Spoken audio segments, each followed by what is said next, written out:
এই যে আমাদের হচ্ছে বাগান, এটা হচ্ছে ছাদ বাগান বলা যায় না, আমাদের বাড়ির সামনে ছোট একটা উঠান আছে প্রায় 2.5 কাঠার মতো, ওখানে একটা বাগান করা।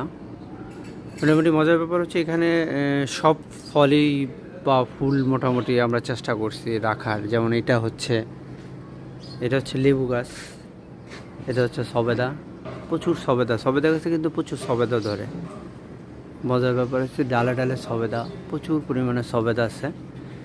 দেন হচ্ছে আম গাছ, এই আম গাছটার একটা মজার বৈশিষ্ট্য আছে, এটা হচ্ছে আপনার বেশ পেঁপে টাইপের আম হয় আর কি, পেঁপের মতো বড় সাইজ হয়।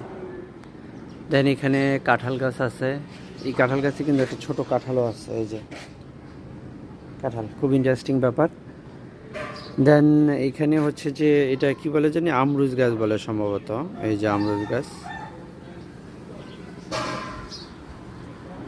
গাছ, কাঁঠাল গাছ। আর এটা হচ্ছে চেরি গাছ, চেরি ধরে, কিন্তু দুঃখজনক ব্যাপার হচ্ছে যে এই চেরি আমরা খাইতে পারি না, এত পরিমাণে পাখির আক্রমণ থাকে যে চেরি আর চোখে দেখা যায় না, ছোট ছোট থাকতে ফুল সহ খেয়ে ফেলে। চেরি তো আসলে খুব মিষ্টি।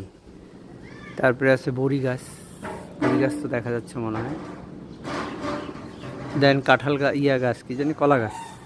আর এটা হচ্ছে সম্ভবত একটা ফল আছে যেটা মশলা হিসাবে বেশি ব্যবহার করে, এটা আমার মনে পড়তেছে না। গোলাপ জামুন, রাইট, এক্স্যাক্টলি গোলাপ জামুন। এখানে আম আছে, গোলাপ জামুন আছে, পেয়ারা আছে। হ্যাঁ, এটা তেঁতুল। এটার মজার ব্যাপার হচ্ছে এই তেঁতুল গাছটা কিন্তু হচ্ছে যে আপনার থাইল্যান্ডি তেঁতুল, নর্মাল কোনো তেঁতুল না, মানে খুব মিষ্টি। পেঁপে, কলা, অল ওভার লাভ ইউ হাজার টাওয়ার। এই যে খেলার মাঠটাট আছে।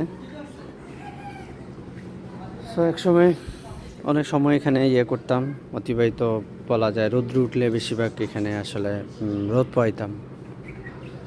সো যদিও এই বাড়িতে আমরা থাকা হয় না, পুরোটাই ভাড়া দেওয়া।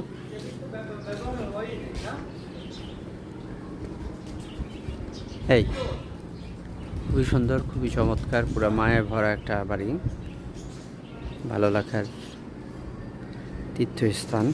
Thank you.